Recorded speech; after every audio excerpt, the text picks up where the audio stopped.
Enemy is a psychological thriller directed by Denis Villeneuve, loosely adapted by a Jose Saramago novel by screenwriter Javier Golon. It received a festival release in 2013 and then was released to the public in 2014. Enemy tells a story of two men. Seemingly two men. One is Adam, a history professor with a girlfriend named Mary. The other is Anthony, a wannabe actor with a wife named Helen. They are identical in every way, both played by Jake Gyllenhaal.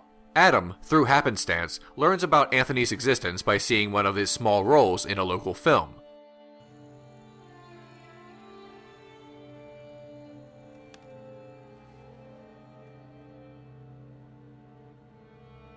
They meet face to face. Upon doing this, Adam, who initiated the meetup, becomes afraid, changes his mind, and wants nothing to do with his double.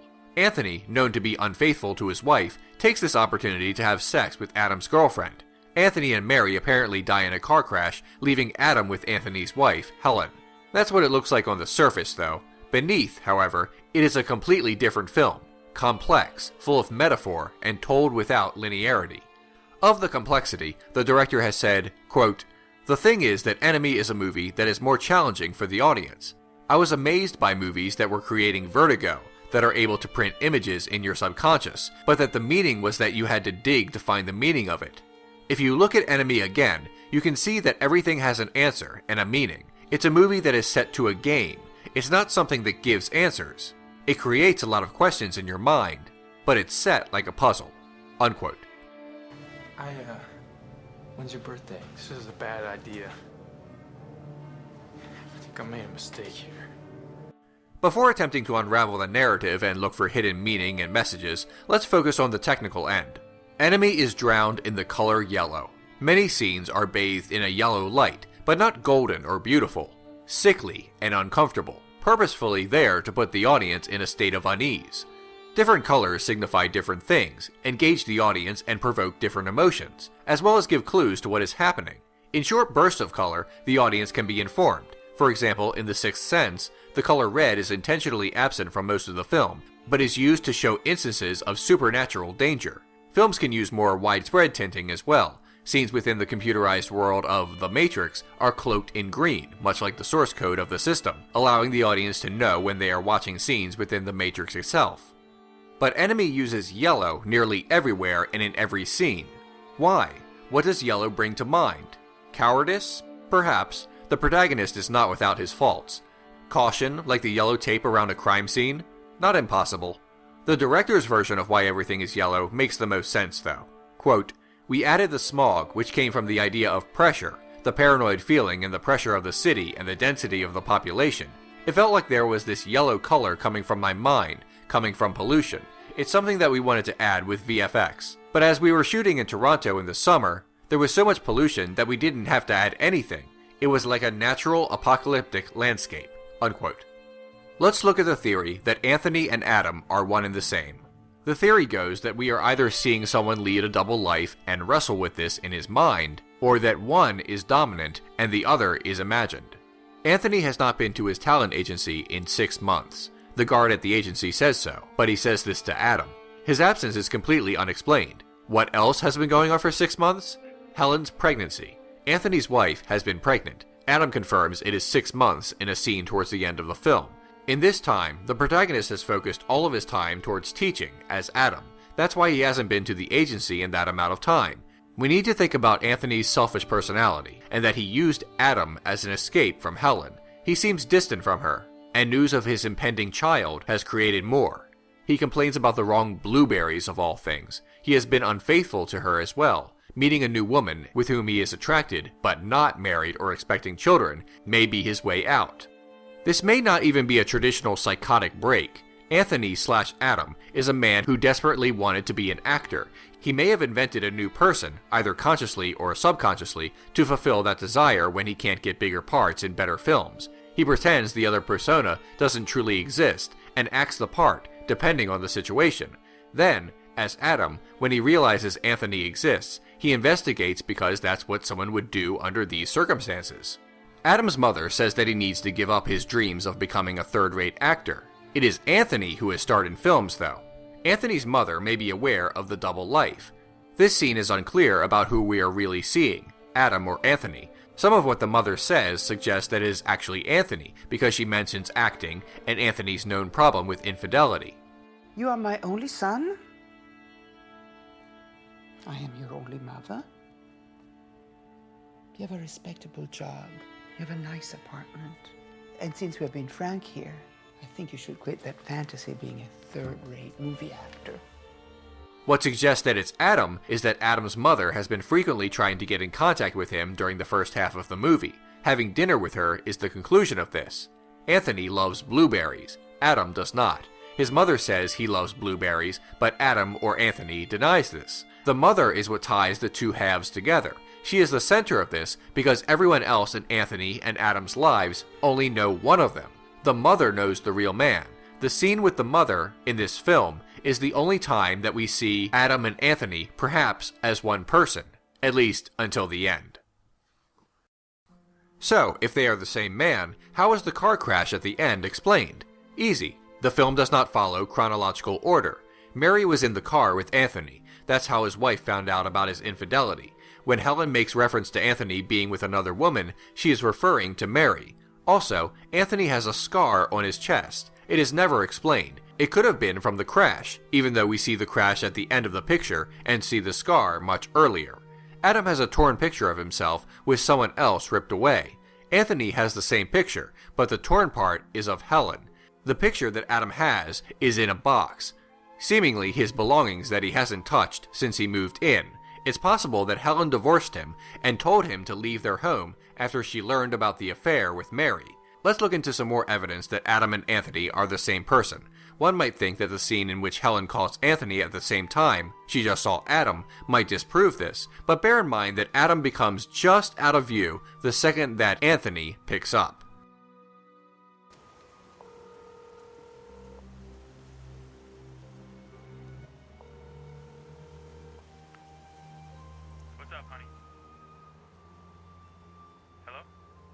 When Adam and Anthony meet in a hotel room, Anthony shows Adam his scar. Adam does not want to pull up his shirt, but based on what is said, it is clear that Adam has the same scar. He is just talking to himself, because they are the same person. Even the title of the film, Enemy, appears to come from the phrase, "You are your own worst enemy." This has a double meaning. Anthony is his own worst enemy. He feels guilt about being with another woman, but he can't seem to stop himself. It also means that Adam and Anthony are the same man. This is a more literal interpretation of events, though. What if what we are seeing happens even more in the mind of Adam? For example, the car crash scene. Could Anthony really have gotten out of that with only a scar? By the looks of it, they should both be dead. This could be a metaphorical scene. We are not meant to understand that the car literally crashed and that Adam died, because if Anthony is Adam, then Adam should not have survived either. The scene could be interpreted that the Anthony persona of the protagonist has ceased, and so has his relationship with Mary. After all, the car crash happens while our protagonist has sex with Helen. In the literal interpretation, it is Adam, a completely new person, sleeping with someone else's wife. But, in a different interpretation, it is simply the combined protagonist reconciling with his wife after their troubles. Explaining what enemy means in a narrative sense does not explain what the film is trying to say, though. It only explains the structure, the math of what we are seeing on the screen. There are no shortage of theories. In the opening of the film, we see a quote from a book from the source novel's author. It says, "Chaos is order, yet undeciphered." The director is letting us know that there is an answer to everything we are about to see. We simply have to watch carefully. There are a lot of competing ideas about Enemy, but here is one that has a great deal of evidence to support it, both in the film and based on what the creators of the story have said. To understand Enemy, one needs to watch and listen carefully to Adam's lectures during his classes. He is teaching his students about totalitarianism, and the film, Enemy, is teaching us the same thing. What it's like to live in a totalitarian society, and what it would be like to not even realize it. So in ancient Rome, they gave the people bread and circuses. They kept the populace busy with entertainment. He tells us that the Romans used entertainment to help placate the masses, keep them occupied, keep them unaware that the government was controlling their lives. He reminds us about bread and circuses. In the opening scene of the film, Anthony, not Adam because we can see his wedding ring, witnesses a bizarre sex show involving a spider. Anthony's doorman will do anything to see this show again. There is something strange going on, but also something that brainwashes people into wanting to see it. The doorman must see it again.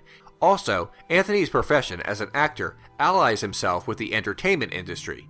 Anthony represents someone willing to be part of a totalitarian regime. Adam doesn't much care for entertainment. He doesn't normally go to the movies. When asked about film by a coworker, he says that he doesn't get out much. Adam represents the kind of man who would not be willing to be part of a totalitarian regime. He is a professor. He works in education, not repression. One goal of a totalitarian government is to reduce education, make the masses foolish. Adam says so in his lecture. But other dictatorships use other strategies to control ideas, the knowledge. How do they do that? Lower education. They limit culture, censor information. They censor any means of individual expression.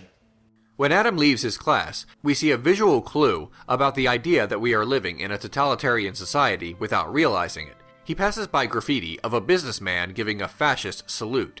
So, what are the spiders? In this interpretation of the film, the spiders represent the coming regime.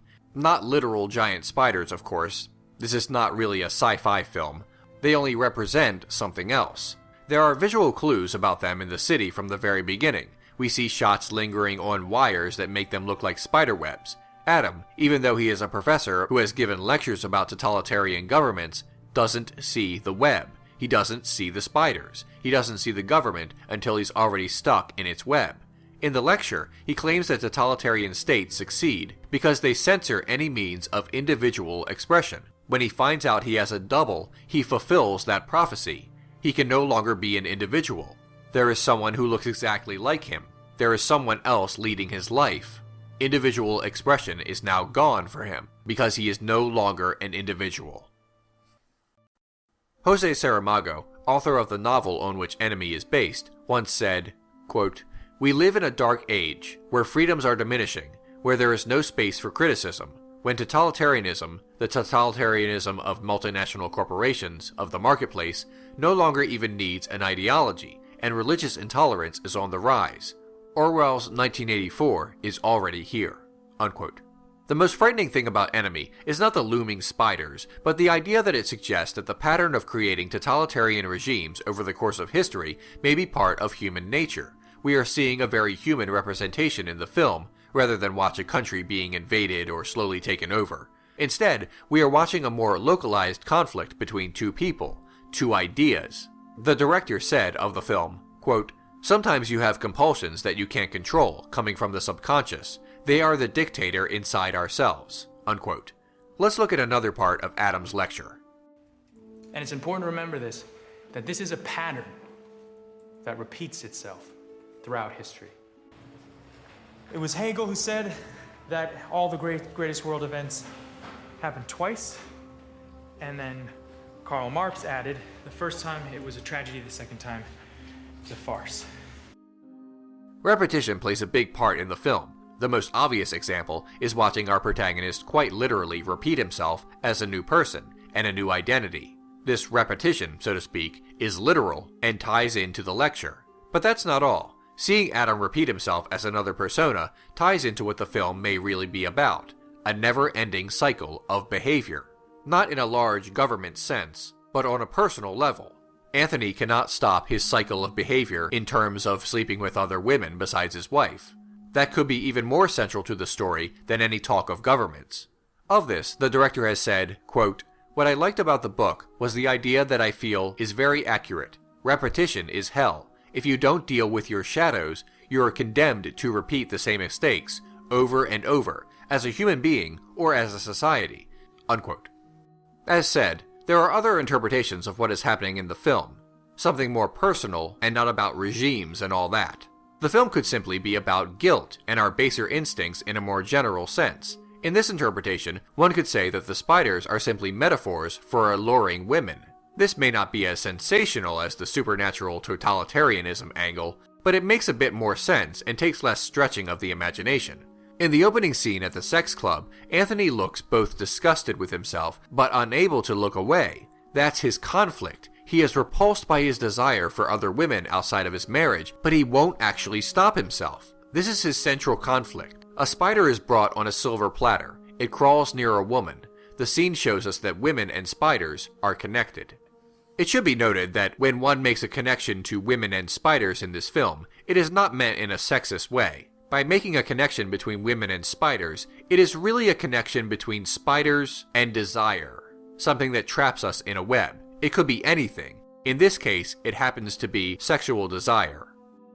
I'm not crazy. Who was on the phone? I told you it was a man who was on the phone.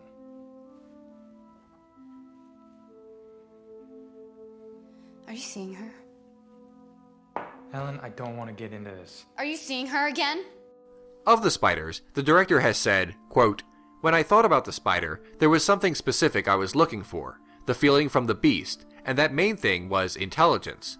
I wanted to see that the spider was a beast that has the characteristic of a strong intelligence and elegance. The best example I found was this Louis Bourgeois sculpture. We tried tons of different designs, but it always came back to this one."